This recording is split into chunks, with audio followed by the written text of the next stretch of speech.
Assalamualaikum warahmatullahi wabarakatuh. Alhamdulillah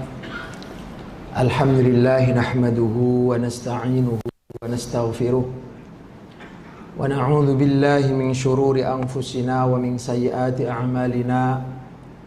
May yahdihillahu fala mudilla lahu wa may yudlilhu fala hadiya lahu. Asyhadu an la ilaha illallah wahdahu la syarika lah syahadatan tudkhiluna daral khulud wa asyhadu anna sayyidana Muhammadan abduhu wa rasuluh sahibul maqamil mahmud. Allahumma salli ala sayyidina Muhammadin wa ala alihi wa sahbihi wa barik wa sallim ajma'in. Amma ba'd. Rabbi syrah li sadri wa yassir li amri wa hlul 'uqdatam min lisani yafqahu qawli. Amin. Yang berbahagia dan dimuliakan oleh Allah Subhanahu wa taala, Tuan Imam, pengurusi Surau Jum'ah An-Naim, juga tuan-tuan haji, puan-puan hajah, para asatidah, dan tuan-tuan, puan-puan yang dapat hadir di majelis mulia ini. Alhamdulillahirabbil alamin. Puja dan puji syukur kita panjatkan kepada Allah Subhanahu wa taala biqaulina alhamdulillahirabbil alamin. Karena pada malam ini untuk kesekian kalinya kita kembali diperjumpakan oleh Allah Subhanahu wa taala dalam majelis ilmu yang mubarak. Semoga dari majelis ini kita mendapatkan pengetahuan yang manfaat, pengetahuan yang barokah, dan semoga melalui wasilah majelis ini pula kita diberikan keselamatan dunia, keselamatan akhirat. Hajat-hajat kita dikabulkan, dimudahkan oleh Allah Subhanahu wa taala, dan diwafatkan dalam keadaan husnul khatimah. Amin Allahumma amin. Baik tuan-tuan dan puan-puan yang dimuliakan oleh Allah Subhanahu wa taala, kebetulan tajuk pada malam ini adalah tentang metode Imam Syafi'i kaitannya dengan penggalian hukum daripada Al-Qur'an dan Al-Hadis atau nas-nas agama dalam agama kita Islam. Sebelumnya yang mesti diketahui oleh kita bersama tuan-tuan dan puan-puan bahwa Imam Syafi'i adalah salah satu imam mujtahid. Dan yang perlu diketahui pula bahwa mujtahid ini banyak, ramai, tidak hanya Imam Syafi'i saja. Imam Syafi'i adalah di antara mujtahid mutlak. Bukan berarti mujtahid hanya beliau saja. Dan yang perlu diketahui juga bahwa sahabat ini tidak semua alim jadi mujtahid semua. Sahabat itu memang betul, sahabat itu generasi yang terbaik. Tapi sahabat itu juga ada yang mufti, ada yang mustafti. Mufti itu artinya dia pandai untuk jawab hukum, artinya dia mujtahid. Ada yang mustafti, mustafti itu artinya orang yang bukan mujtahid, dia tak pandai jawab hukum, tapi dia akan bertanya kepada yang pandai hukum. Jadi sahabat itu generasi yang mulia, generasi yang terbaik. Tetapi tidak berarti semua adalah mujtahid yang pakar agama semua. Ada yang pakar, ada yang tidak pakar. Tapi mereka adalah generasi terbaik, tak boleh kita tohmah. Generasi terbaik. Afdhal qurun qarni. Kurun terbaik adalah kurunku, tsummal ladzina yalunahum, kemudian kurun selepas kurunnya Rasulullah SAW, sahabat itu. Jadi sekali lagi Imam Syafi'i adalah salah satu mujtahid. Imam Syafi'i ini punya kelebihan. Ya, salah satu mujtahid imam madhab 4. Ada Imam Syafi'i, ada Imam Malik, ada Imam Abu Hanifah, ada Imam Ahmad bin Hanbal. Ini yang sebenar, ini berkait ini, ulama 4 ini. Kenapa? Coba tengok. Imam Ahmad ini belajar kepada Imam Syafi'i.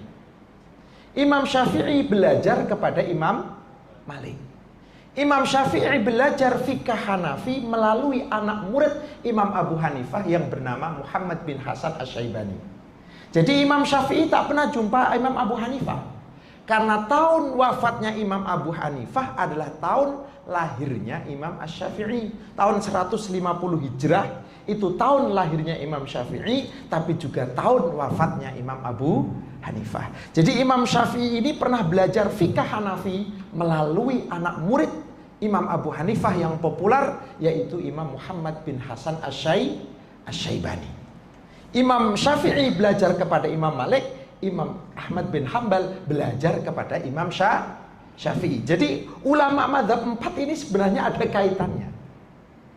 Oke. Imam Syafi'i ini salah satu mujtahid yang hebat dan sudah diramalkan, apa istilahnya, dikhabarkan secara gaib oleh Rasulullah sallallahu alaihi wasallam. Itu ada hadis yang berbunyi, la tasubbu Quraisyan fa in 'alimaha yamla'ul ardo ilman. Janganlah kau mentohmah, mencaci maki kaum Quraisy, karena kelak, kurang lebihnya begitu terjemah bebasnya, kelak akan ada orang alim dari orang Quraisy yang ilmunya akan memenuhi bumi. Kelak akan ada orang alim atau akan ada orang alim dari suku Quraisy yang ilmunya akan memenuhi bumi. Yamla'ul ardo ilman. Ilmunya akan memenuhi bumi. Dan kata Imam Ahmad bin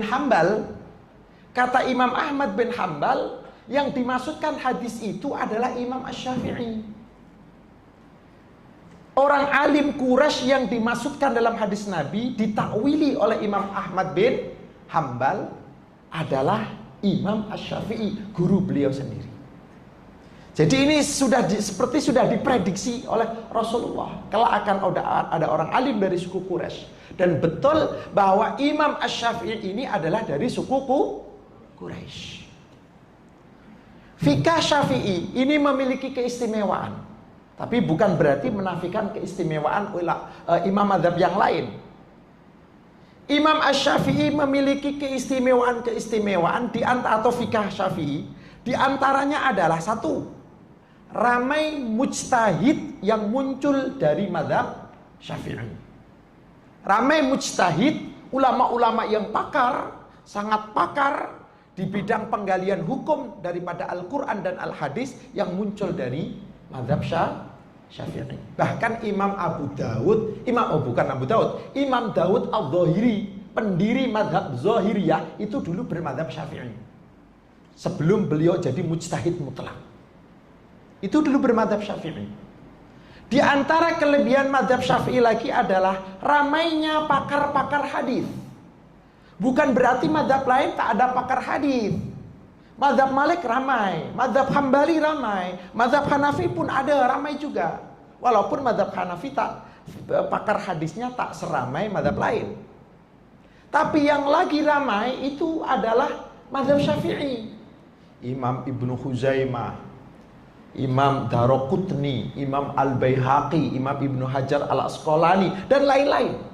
Imam Ibnu Katsir dan lain-lain. Ramai ulama-ulama hadis yang bermadzhab Syafi'i. Jadi ulama hadis itu bermadzhab Syafi'i. Dikatakan oleh murid Imam Malik, namanya Imam Abdullah bin Wahab, kullu sahibi haditsin laisa lahu imamun fil fiqhi fa huwa dhallun. Sesiapa yang pakar hadis tapi dia tidak memiliki imam panutan dalam fikih, maka dia tersesat. Walaupun dia pakar hadis. Kullu sahibi haditsin laisa lahu imamun fil fiqhi fa huwa dhallun. Pakar hadis yang tidak memiliki imam panutan dalam fikih, dia boleh tersesat. Ini yang mengatakan adalah Imam Abdullah bin Wahab. Beliau ini pakar hadis, termasuk salah satu rijal Bukhari, perawi dari Sahih Bukhari, murid Imam Malik yang mengatakan ini. Beliau adalah murid Imam Malik. Kullu sahibi haditsin laisa lahu imamun fil fiqhi fa huwa dhallun. Ini kata Imam Abdullah bin Wahab. Dan ramai ulama-ulama hadis yang mengikuti mazhab Syafi'i. Bahkan kalau kita tengok sejarah, Imam Al-Bukhari, penulis kitab Sahih Al-Bukhari, hadis riwayat Bukhari. Imam Al-Bukhari ini ramai ulama yang mengatakan beliau intisab, berafiliasi dengan mazhab Syafi'i. Ada yang mengatakan beliau mujtahid mutlak. Tapi beberapa ulama seperti Imam Taqiyuddin As-Subki dan lain-lain mengatakan bahwa beliau ini bermadzhab Syafi'i, walaupun level beliau level tinggi, mujtahid muntasib, tapi juga berafiliasi kepada madzhab Syafi'i. Imam Al-Bukhari, sebagian mengatakan Imam Nasai, hadis riwayat Nasai, Imam Nasai juga bermadzhab Syafi'i. Sebagian lagi mengatakan Imam Abu Dawud juga bermadzhab Syafi'i. Karena ada yang mengatakan Imam Abu Dawud tidak bermadzhab Syafi'i. Kalau Imam Tirmidzi bermadzhab Hambali. Coba bayangkan, Imam Asy-Syafi'i pun Imam Al-Bukhari yang pakar hadis itu pun juga berafiliasi intisab kepada mazhab Syafi'i. Jadi ramai sekali ulama-ulama Syafi'i, ulama-ulama hadis yang bermadzhab Syafi'i. Kemudian lagi yang kelebihan dari mazhab Syafi'i adalah kemampuan Imam Syafi'i menghimpun antara mazhab hadis dan mazhab ra'i. Dulu itu pernah gaduh itu? Khilaf yang tajam antara ulama ahlul hadis dan ulama ahlul ra'i.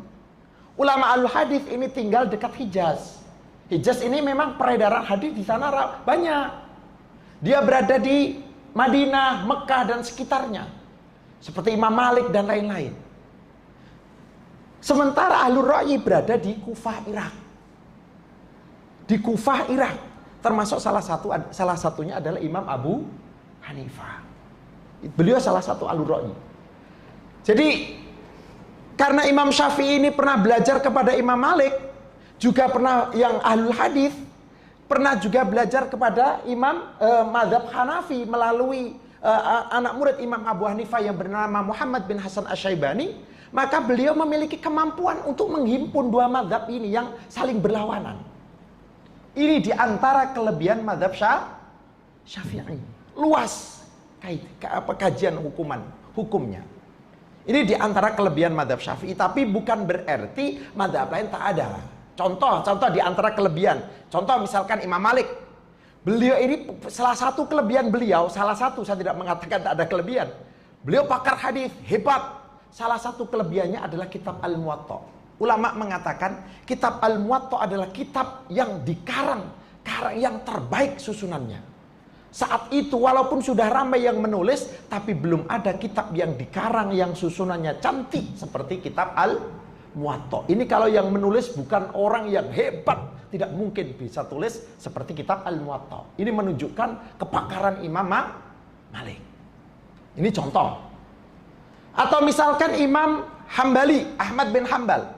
Beliau ada kelebihan. Kelebihan beliau adalah fikahnya lebih dekat dengan hadis. Bahkan ada yang mengatakan lebih zuhud, lebih berhati-hati. Makanya sebagian riwayat mengatakan Syekh Abdul Qadir Al-Jilani itu akhir hayatnya, beliau kan bermadzhab Syafi'i, Syekh Abdul Qadir Al-Jilani. Akhir hayatnya itu berpindah ke madzhab Hambali. Tapi sebagian riwayat mengatakan beliau berfatwa dengan dua madzhab sekaligus. Berfatwa dengan madzhab Syafi'i, juga bermadzhab dengan madzhab Hambali. Jadi mazhab Hambali ini lagi hati-hati. Jadi ada kelebihan. Lalu kelebihan apa Imam Abu Hanifah? Imam Abu Hanifah kelebihannya adalah fiqh ra'i. Kepakarannya pada kias. Hingga Imam Malik ini pernah memuji Imam Abu Hanifah. Imam Malik kan semasa dengan Imam Abu Hanifah. Imam Malik ini pernah mengatakan ini adalah Abu Hanifah. Yang andai beliau mengatakan tiang ini emas padahal ini kayu. Dia mengatakan ini emas, padahal tiang ini bukan emas tapi terbuat dari kayu. Ada orang cakap ini kayu. Imam Abu Hanifah mengatakan ini emas. Hujah akan tegak apabila yang mengatakan adalah Imam Abu Hanifah. Ini menunjukkan betapa cerdasnya. Ini yang memuji Imam Malik. Yang memuji Imam Malik. Jadi ada kelebihan masing-masing. Kita tidak boleh menafikan kelebihan para ulama-ulama ini. Tapi kita akan membicarakan apa? Membicarakan fikih Syafi'i. Ini sebagai awalan saja supaya kita tahu ulama madhab, imam madhab ini memiliki metode atau memiliki kelebihan, keistimewaan atau maziyah masing-masing. Oke. Sekarang madhab Syafi'i. Sebelumnya kita mesti tahu bahwa ulama ini sering juga berbeza. Karena ikhtilafu ummati rahmatun. Ikhtilafu ashabi rahmatun. Perbezaan pendapat ini sudah keniscayaan. Watak manusia memiliki pendapat yang berbeza. Dan asbabul ikhtilaf, sebab-sebab khilaf ulama pun banyak. Bisa saja karena metodenya yang berbeza.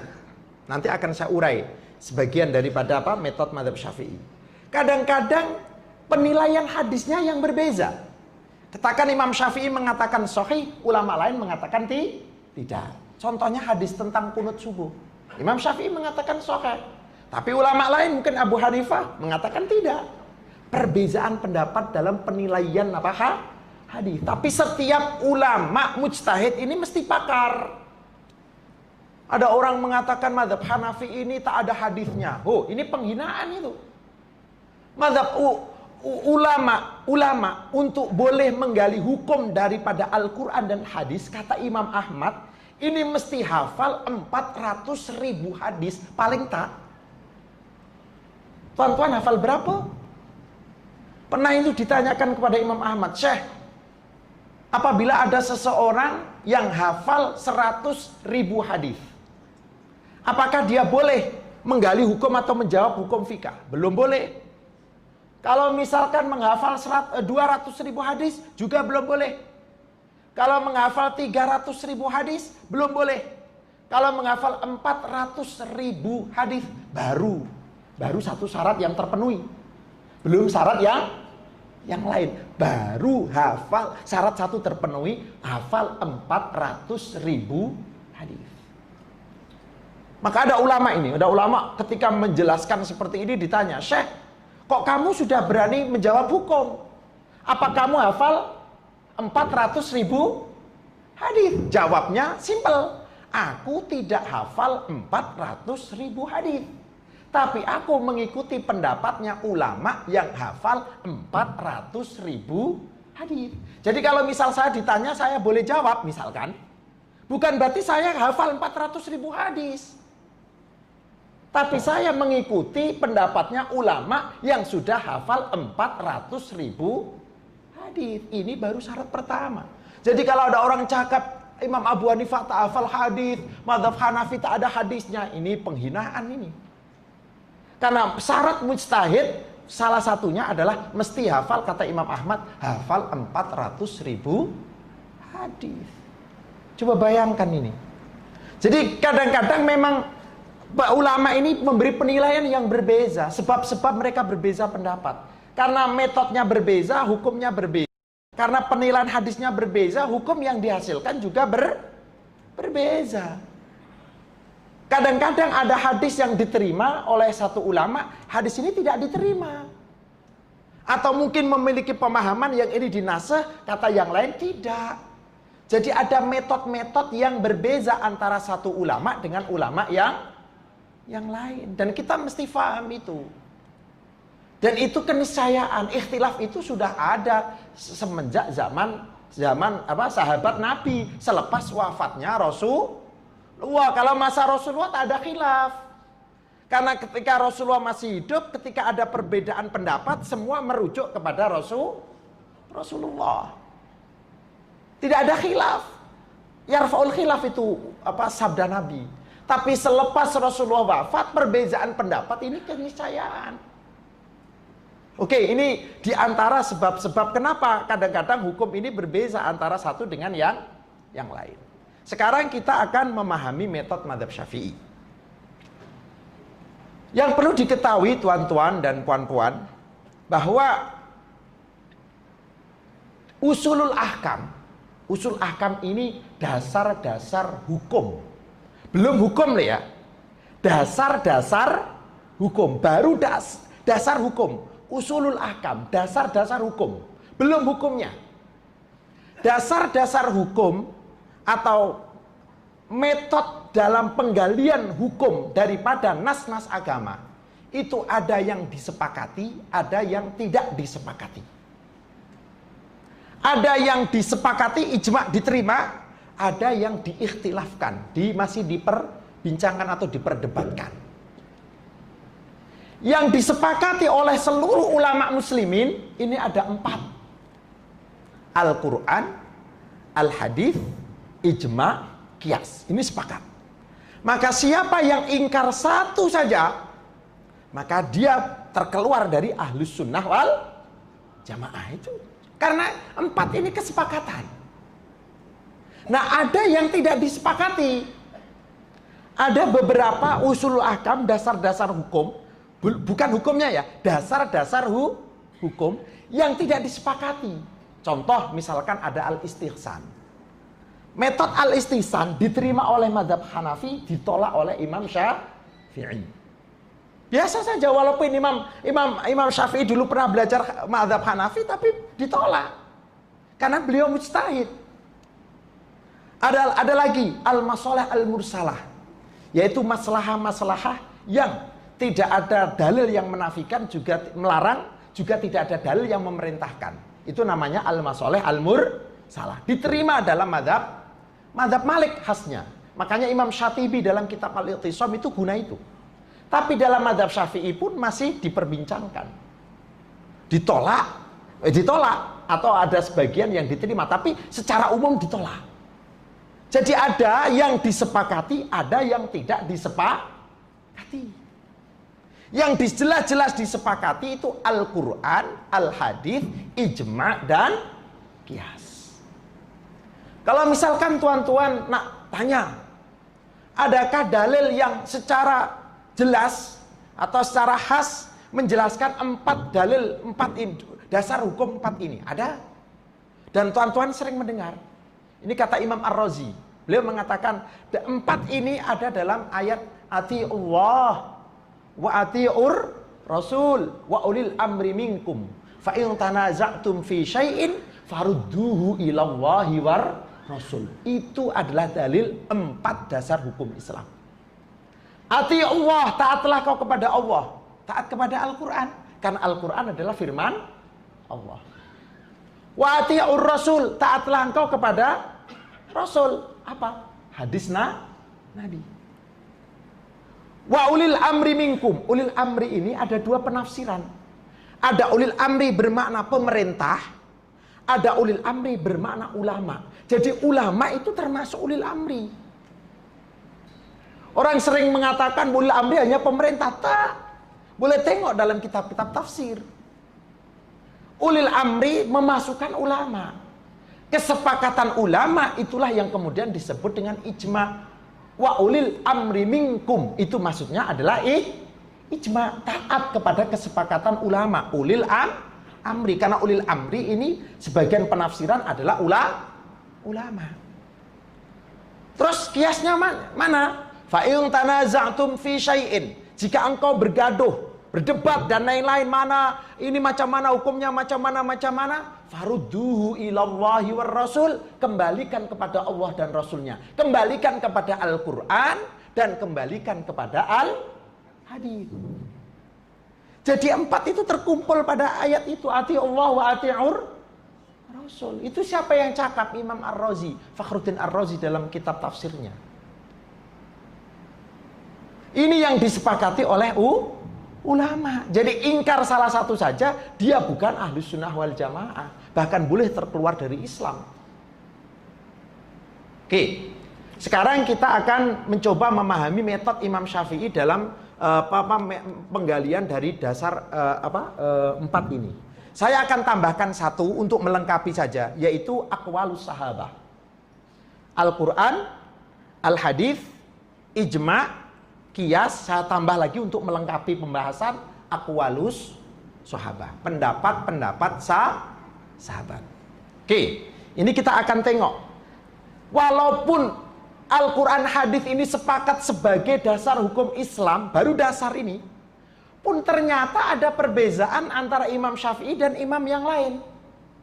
Apa di antara perbezaannya? Contoh Al-Quran dan Al-Hadis. Betul bahwa secara darjah Al-Quran ini tingkatannya nomor 1, Al-Hadis tingkatan nomor 2. Tapi dalam metode penggalian hukum, Imam Syafi'i ini berbeza dengan Imam Abu Hanifah. Kata Imam Abu Zahra dalam kitabnya Tarikhul Madzahib Al-Islamiyah. Perbezaannya di mana? Kalau Imam Abu Hanifah ini mendahulukan Al-Quran, cari hukumnya dalam Al-Quran. Setelah tidak ada, dicari di dalam Al-Hadis. Ini metode Imam Abu Hanifah. Bahkan disebutkan oleh Imam Abu Zahra, ada beberapa ulama selepas mazhab Imam Syafi'i yang juga memiliki metode seperti itu. Cari dulu dalam Al-Quran, kalau tak ada baru bawahnya hadis. Itu memang ada ulama salaf yang cakap seperti itu. Oke, tapi metode Imam Syafi'i berbeza. Ya, mereka lebih pakar daripada kita orang awam. Imam Syafi'i walaupun secara darjah Al-Quran nomor 1, Al-Hadis nomor 2, tapi pada kenyataannya saat menggali hukum itu Al-Quran dan Al-Hadis didudukan satu derajat. Karena Al-Quran banyak ayat yang mujmal, global atau umum. Yang memperjelas adalah Al-Hadis. Contoh misalkan sholat, Al-Quran tidak secara terperinci menjelaskan tentang rukuk macam mana, tidak dijelaskan. Tapi itu dijelaskan di dalam Al-Hadis. Dan seterusnya. Dan metode ini pun berbeza dengan ulama lain. Kalau metodenya saja berbeza, maka wajar apabila memunculkan hukum yang berbeza. Mereka mujtahid, kita yang awam ikut saja. Yang awam ikut saja. Ini apa? Imam Syafi'i. Kemudian kaitan dengan Al-Hadis. Al-Quran oke, sudah maklum lah. Semua orang pun tahu Al-Quran itu memang dalil hukum betul. Sekarang Al-Hadis. Masa Imam Syafi'i, beliau kan mendapat julukan Nasirus Sunnah, penolong sunnah. Kenapa demikian? Karena di masa Imam Syafi'i ada 3 kelompok yang menyeleweng. Ada 3 kelompok yang menyeleweng. Yang satu ingkarus sunnah. Dia tak percaya dalil hadis. Dia percaya Rasulullah.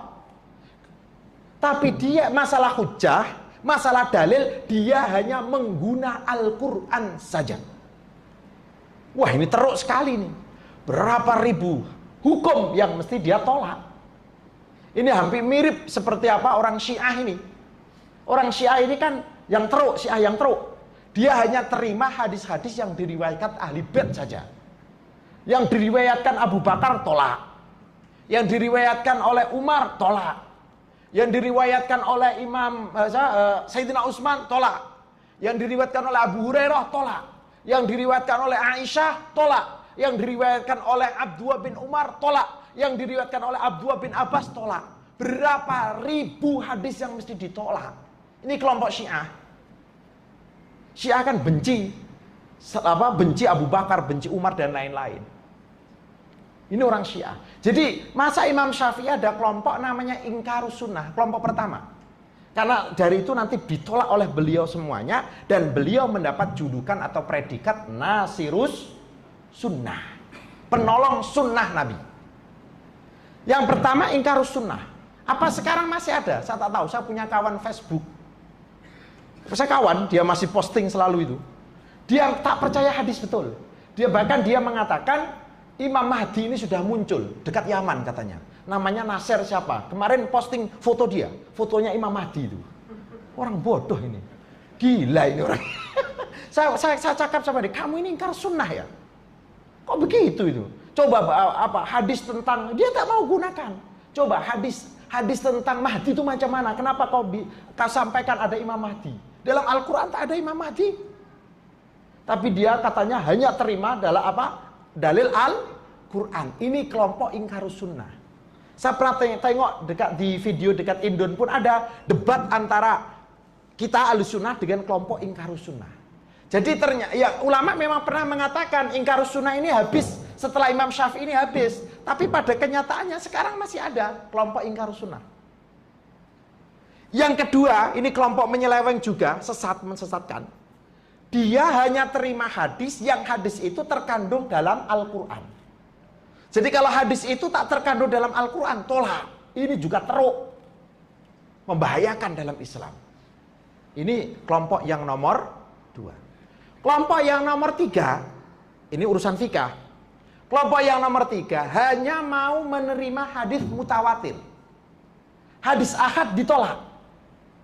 Jadi sedikit tentang pembagian hadis. Hadis ini kan dibagi menjadi 2. Ada hadis mutawatir yang meriwayatkan ramai. Ulama mengatakan paling tidak 10 perawi.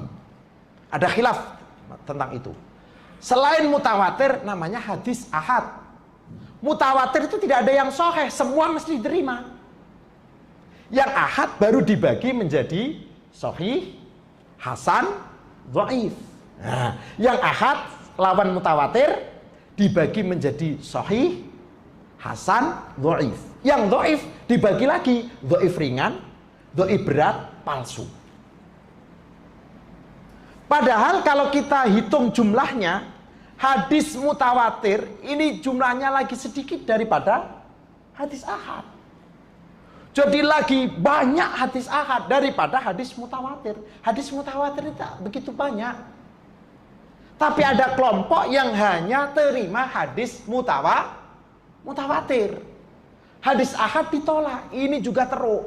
Walaupun tidak seteruk kelompok pertama dan kelompok yang kedua. Ini ada di masa Imam Syafi'i dan itu ditolak oleh Imam Syafi'i, dibantah oleh Imam Syafi'i. Makanya Imam Syafi'i tadi saya katakan mendapat julukan Nasirus Sunnah, penolong sunnah Nabi. Karena beliau menolak kelompok-kelompok sesat di zaman beliau. Oke, ini tadi perbezaan antara Imam Syafi'i dan imam yang lain tentang jadi memang secara darjah Al-Quran nomor 1, hadis nomor 2. Tapi praktik dalam istimbat Imam Syafi'i mendudukan sama. Karena kedudukan Al-Quran adalah memperjelas keglobalan atau mujmal atau umumnya dalil-dalil di dalam Al-Quran. Peran atau fungsi daripada al-hadis. Oke, kemudian yang isanya pukul berapa ini?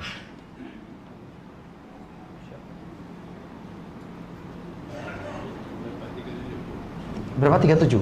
Oke. Kemudian kias. Kias ini gini, ulama-ulama salaf termasuk imam madhab itu juga berbeza-beza. Imam Malik ini tak mau menjawab persoalan yang belum terjadi, belum berlaku. Tapi Imam Abu Hanifah beza lagi.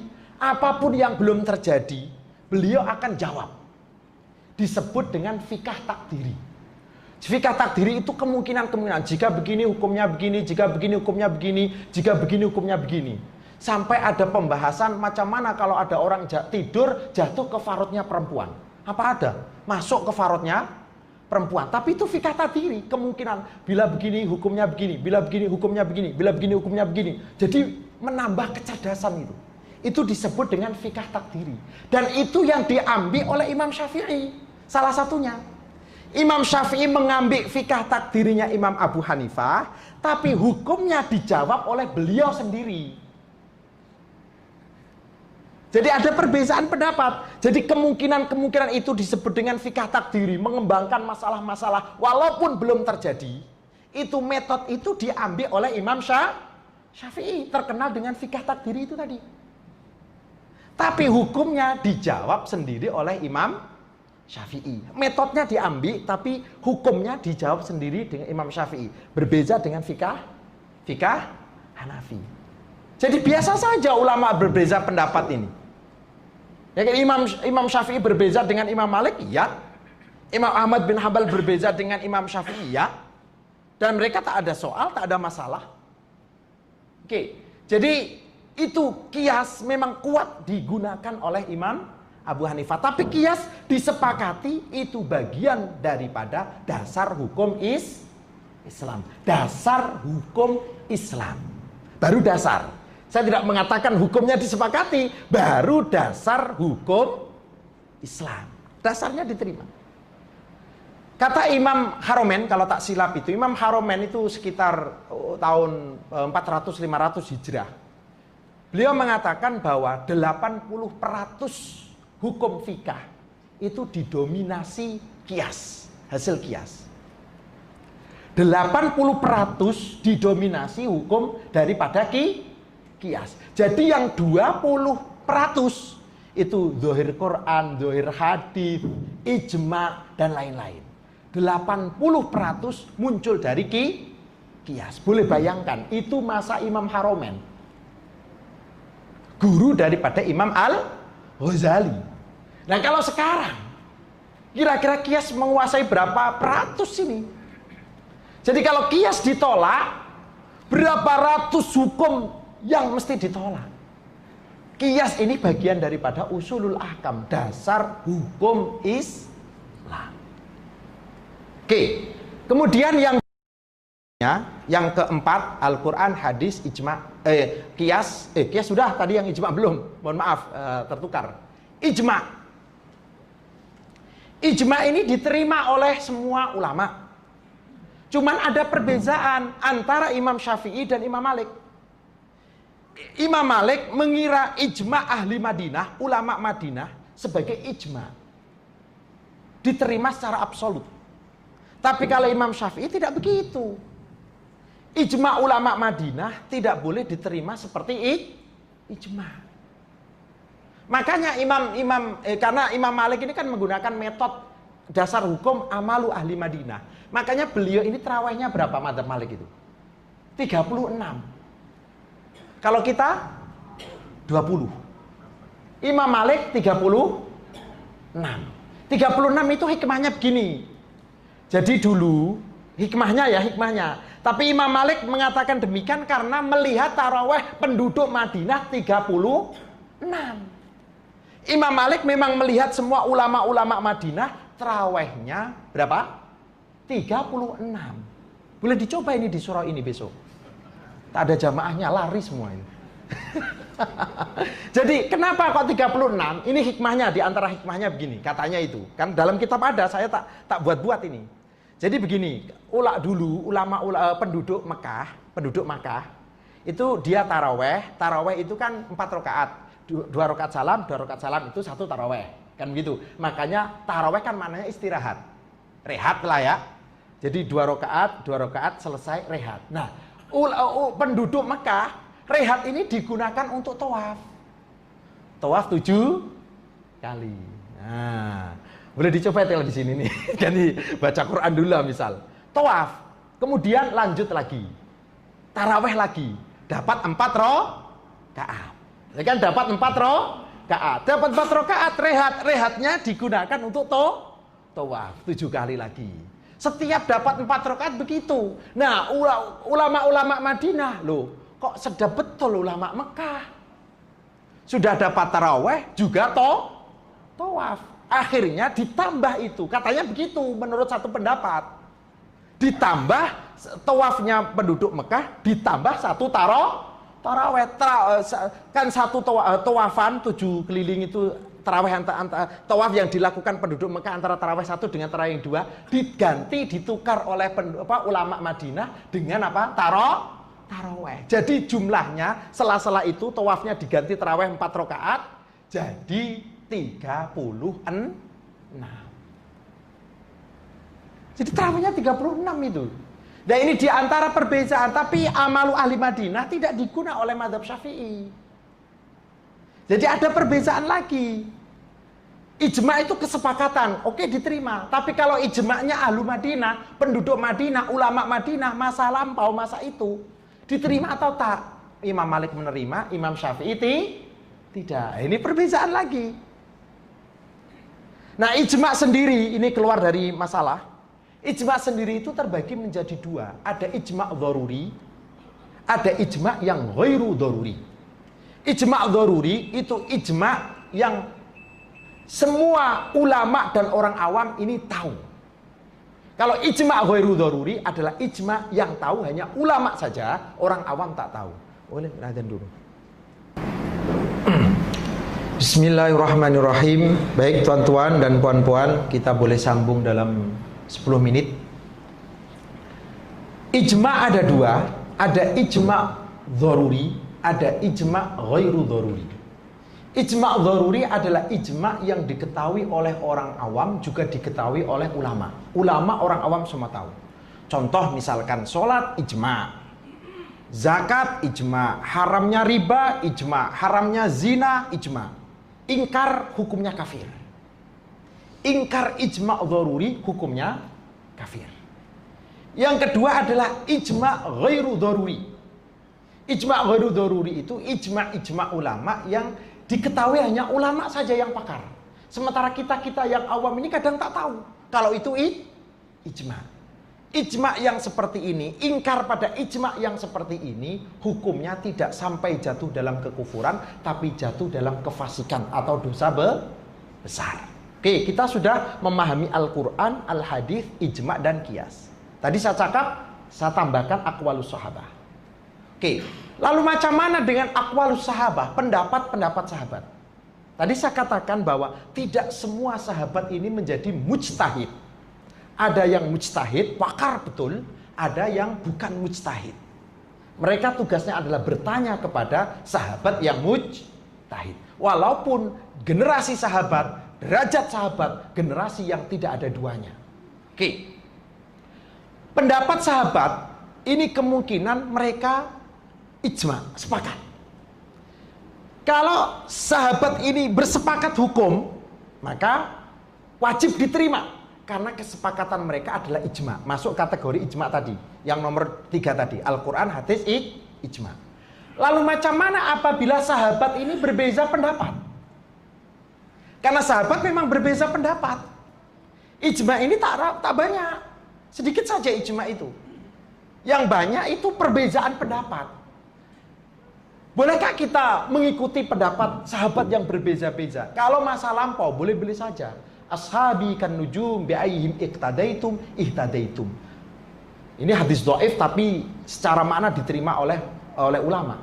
Sahabatku ini seperti bintang-bintang di langit. Mana-mana kau ikuti, siapapun yang kau ikuti, kau akan mendapatkan hidayah. Ini sahabat. Jadi tak boleh kita beza-bezakan. Oke. Tapi karena ini mujtahid, beza. Ketika sahabat ini berbeza, Imam Syafi'i misalkan dia tahu, oh sahabat berbeza, ini berbeza, ada beza pendapat. Maka Imam Syafi'i akan berijtihad. Nah, ini Imam Syafi'i, kalau kita misalkan ada ulama berbeza pendapat, sudah ikuti ini atau ikuti ini, selesai. Karena kita bukan mujtahid. Tapi karena Imam Syafi'i adalah mujtahid, maka beliau tidak memilih. Tapi memilihnya melalui ijtihad beliau. Mana yang menurut beliau bukan berarti menafikan menurut yang lain. Mana yang menurut beliau pendapat sahabat itu yang dekat dengan hujjah dalil Al-Quran maupun Al-Hadis.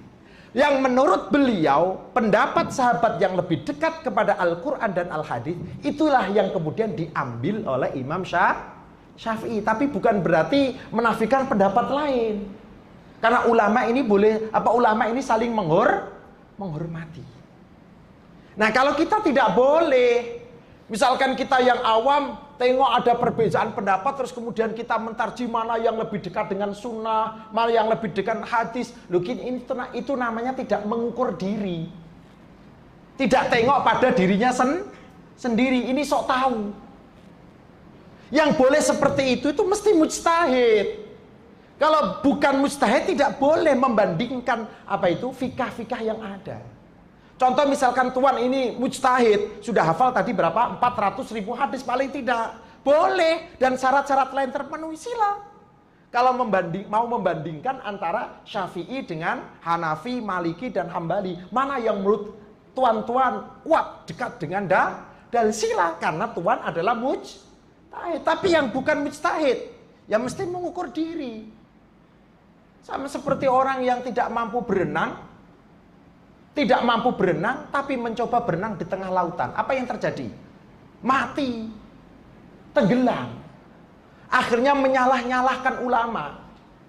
Apa itu terjadi? Terjadi. Ustadz di Indon, saya tak perlu sebut dia ajarannya apa. Dia mengatakan Imam Syafi'i ini tidak tahu kalau hadis kunut ini dhaif. Ini kan super kurang asam itu. Lu mengatakan menurut dia lebih pakar daripada Imam Syafi'i. Dia mengatakan Imam Syafi'i tidak tahu. Tidak tahu katanya itu. Tidak tahu kalau hadis kunut subuh itu dhaif.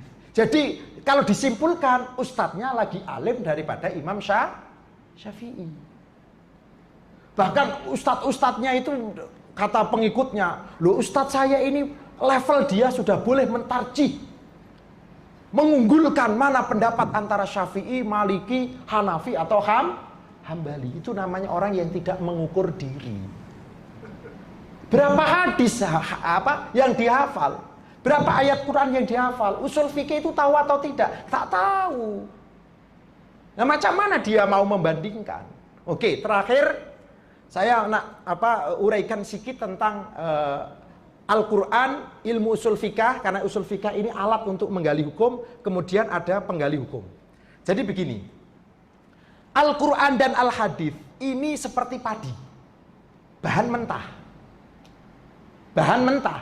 Tuan-tuan tak boleh makan padi, bisa mati itu nanti. Kalau tak percaya coba saja. Tapi kalau mati jangan cakap sama saya. Jadi Al-Quran dan Al-Hadis itu perumpamaannya seperti padi.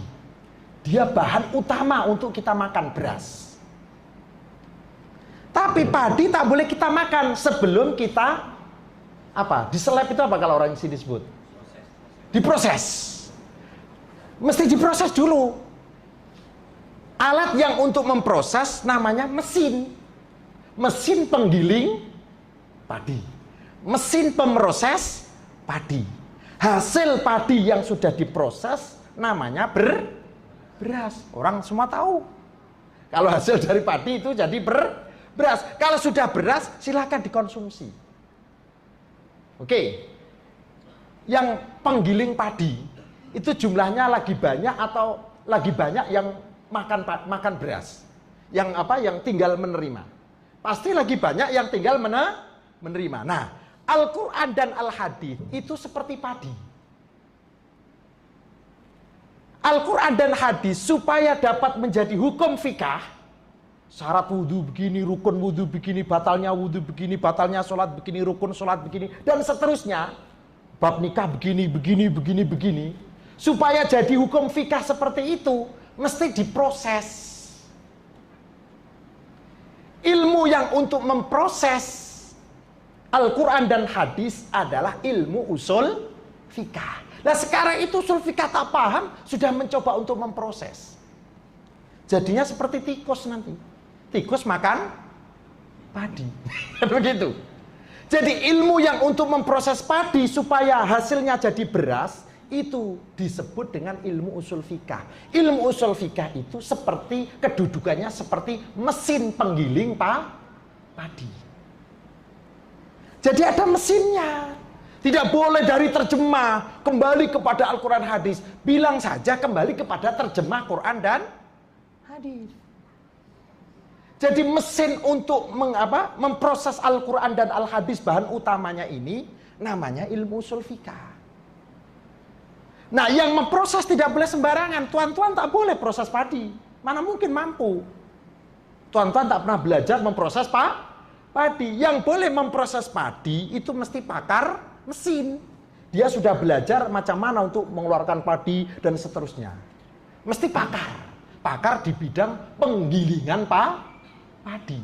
Nah, yang mampu menggunakan ilmu usul fikah, yang pakar menggunakan usul fikah, ini mesti seorang yang betul-betul pakar. Paling tidak hadis yang dihafal berapa? 400.000 hadis. Dan syarat-syarat yang lain. Nah, setelah pakar menggunakan ilmu usul fikah untuk memproses Al-Quran dan Al-Hadis, hasilnya jadi hukum fikah. Tinggal kita menerima, kita makan hasilnya. Boleh paham tak ini gambaran daripada apa? Gambaran. Jadi ada bahan utamanya yaitu Al-Quran dan Al-Hadis diibaratkan seperti padi. Mesin yang untuk memproses padi itu mesin padi, penggiling padi. Kalau untuk memproses Al-Quran dan Hadis disebut dengan ilmu usul fikah.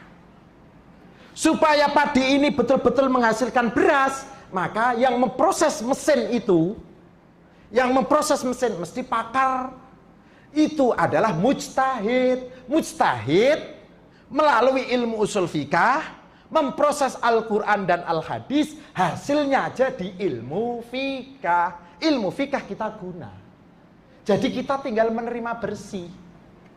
Nah kalau mujtahid tidak, hafal hadis tidak, usul fikah tak mampu, lu kok mau memproses?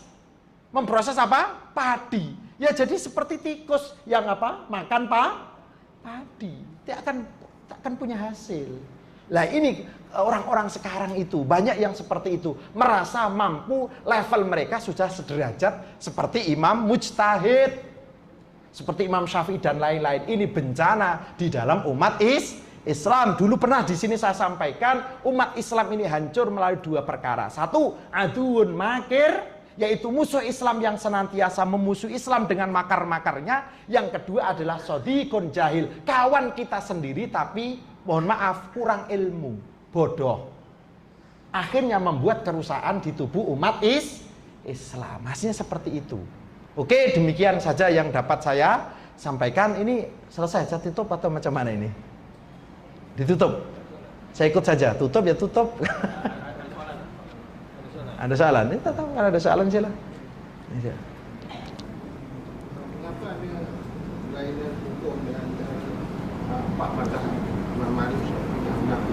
Adakah semua daripada satu daripada Nabi? Kenapa hukum berlainan? Empat mazhab. Oke, itu saja. Lagi satu, adakah semua daripada mazhab Syafi'i itu 100% betul atau bagaimana? Sebenarnya ada dalam kitab, tak salah saya, ada Imam Syafi'i mengatakan pandangan aku bertentangan dengan Quran dan hadis, buang pandangan aku. Kata Imam Syafi'i. Adakah betul pandangan itu? Oke, yang pertama, macam mana ulama boleh berbeda pendapat. Tadi sudah saya sampaikan, ada kitab-kitab khas yang ditulis untuk menjelaskan tentang asbabul ikhtilaf, sebab-sebab perbezaan pendapat. Di antaranya adalah perbezaan metode mereka yang berbeza. Kok begitu? Karena Allah membagi ilmu yang berbeza. Sama seperti sahabat Abu Bakar dan Umar. Contoh kecil saja, pembukuan Al-Quran yang usul pertama kan Sayyidina Umar bin Khattab, itu kan ditolak oleh Abu Bakar As-Siddiq. Bahkan dalam kisah yang ditulis oleh Imam Adz-Dzahabi, mereka berdua antara Abu Bakar dan Umar ini debat keras itu, seperti marah-marah ini tentang, kenapa kok begitu? Karena mereka punya pandangan yang berbeza. Namanya ulama dibagi ilmu yang berbeza. Ini salah satu karena memiliki metode pemahaman yang berbeza. Dua, kadang-kadang menurut ulama yang satu, hadis ini sahih. Perbezaan pendapat dalam penilaian hadis kan biasa itu. Menurut ulama mujtahid satu, hadisnya sahih. Tapi menurut mujtahid yang lain tidak sahih karena saya tahu cacatnya begini-begini. Yang tidak sahih saya tahu sahih betul begini-begini. Ini diantara sebab ikhtilaf. Kadang-kadang karena perbezaan hadis yang masuk. Contoh, misalkan ulama A tahu ada hadis seperti ini, tapi ulama B tidak tahu hadis seperti itu. Ini mungkin ada terjadi seperti itu. Kadang-kadang perbezaan naskah hadis. Kan ramai, banyak hadis yang misalkan harokatnya berbeza. Ulama A membaca seperti ini, ulama B membaca seperti ini. Dan itu juga nanti memunculkan hukum yang berbeza. Oke, ini jadi banyak sebab-sebab apa? Khilaf, metodenya sudah berbeza, cara penilaian hukum berbeza, maka hasilnya juga, apalagi sudah watak manusia. Contohnya misalkan tuan miswarat lah. Itu kan kadang-kadang debat sendiri sama kawan. Lu sama-sama tahu. Bahkan pakar hukum negara itu, sama-sama pakar hukum negara, sama-sama belajar university, punya gelaran tinggi pun kadang berbeza pendapat. Kenapa begitu? Watak manusia.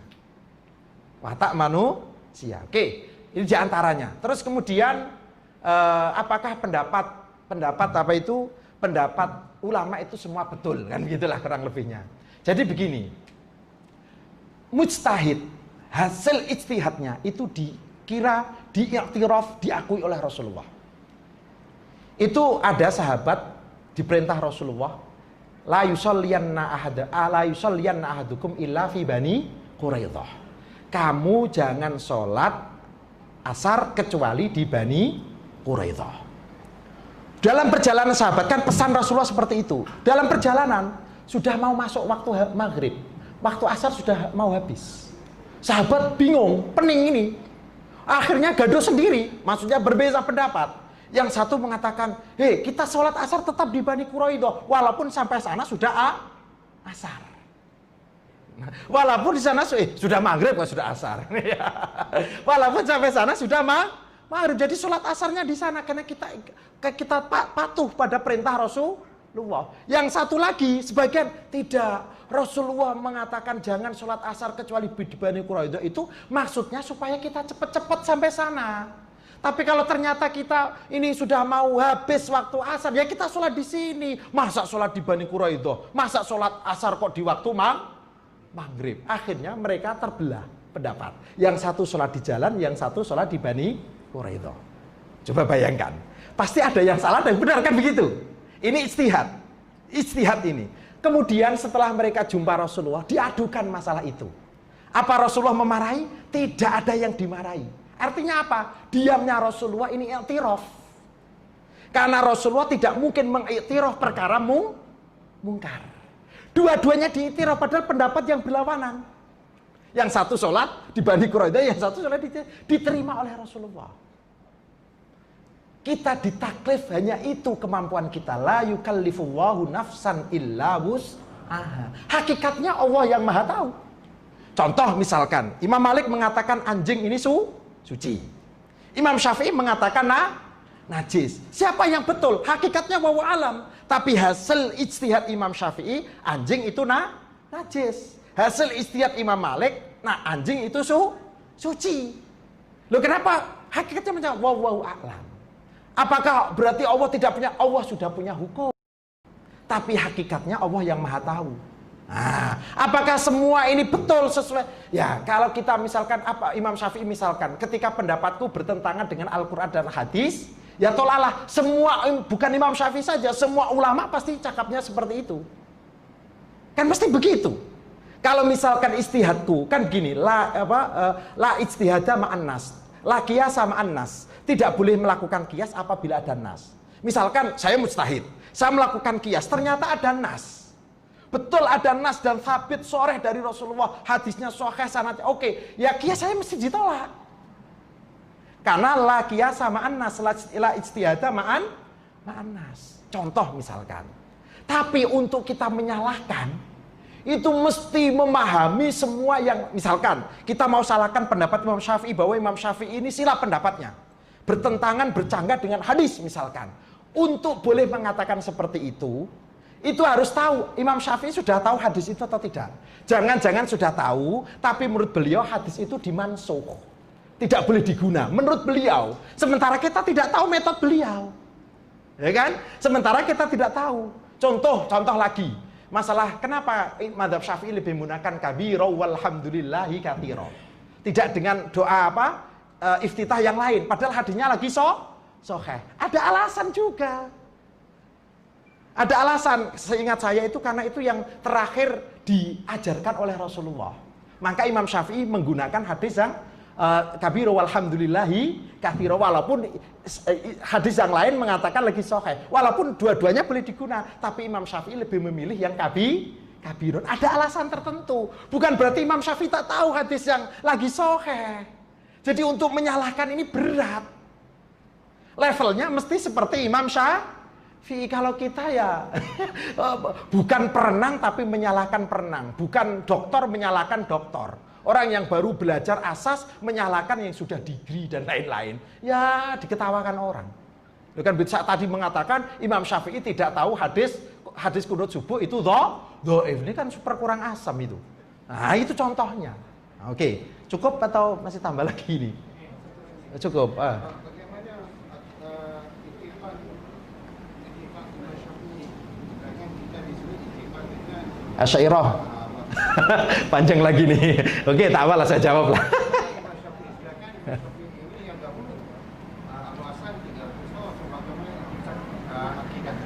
Oke, sebenarnya kalau mau jelaskan ini cukup panjang, paling tidak setengah jam ini. Tapi saya ringkas saja, Gini. Jadi untuk kan gini sering dibantah. Kenapa akidahnya Asy'ari, Maturidi, fikahnya Syafi'i? Kenapa tidak akidahnya ikut Syafi'i? Sering ada pertanyaan seperti itu. Ya, itu karena ketidaktahuan tentang sejarah.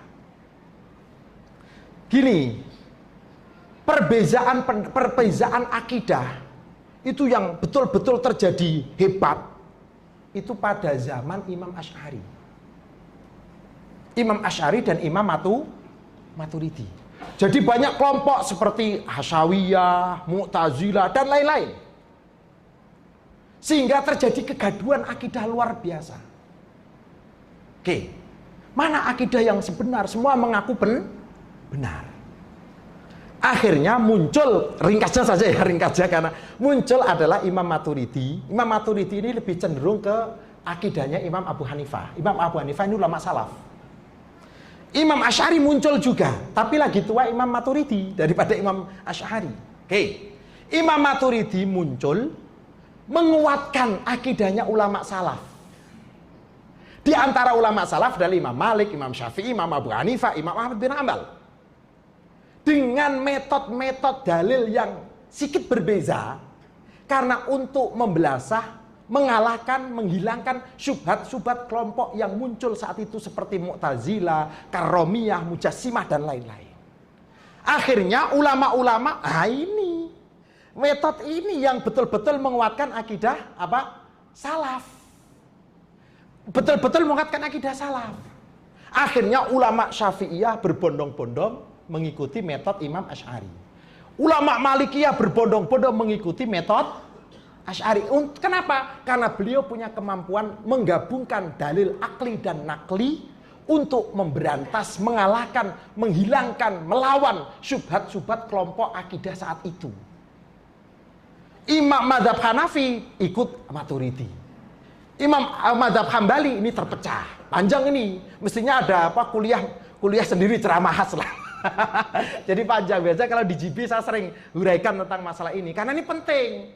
Karena sering kita ditanya seperti itu, kenapa fikahnya Syafi'i, akidahnya Asy'ari. Jadi akidah Imam Asy'ari Maturidi tidak bercanggah dengan akidah salaf, tidak bercanggah dengan akidahnya Imam Syafi'i dan lain-lain. Masa Imam Syafi'i tidak seteruk, masa Imam Asy'ari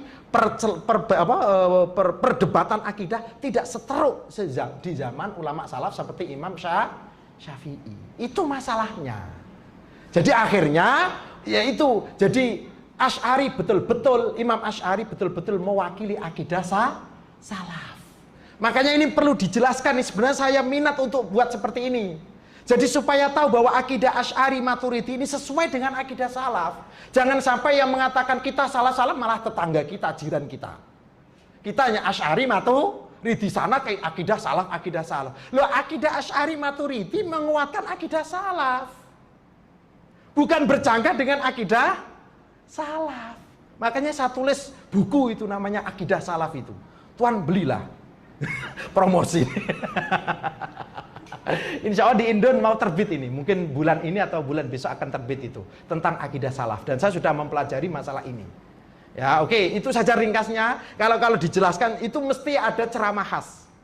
Mesti paling tidak setengah jam lah, paling tidak lah 30 menit. Oke, demikian saja daripada saya. Mohon maaf apabila ada kesilapan dan kekurangan. Kita tutup ringkas saja dengan doa tawasul dengan suratul Fatihah, bacaan tawasul dengan amal solih bacaan suratul Fatihah. Semoga kita diberikan ilmu yang manfaat, ilmu yang barokah, diberikan keselamatan dunia akhirat, diberikan umur yang panjang barokah manfaat, diberikan rizki yang luas halalan thayyiban. Hajat-hajat kita semoga dikabulkan, dimudahkan, diridhoi oleh Allah Subhanahu wa taala, diberikan keluarga yang sakinah mawaddah warahmah, diberikan keturunan putra putri cucu-cucu yang saleh salehah, diwafatkan dalam keadaan husnul khatimah, dan semoga semua masuk surga bersama orang-orang yang kita cinta, keluarga kita. Amin Allahumma amin bi barakatil Fatihah.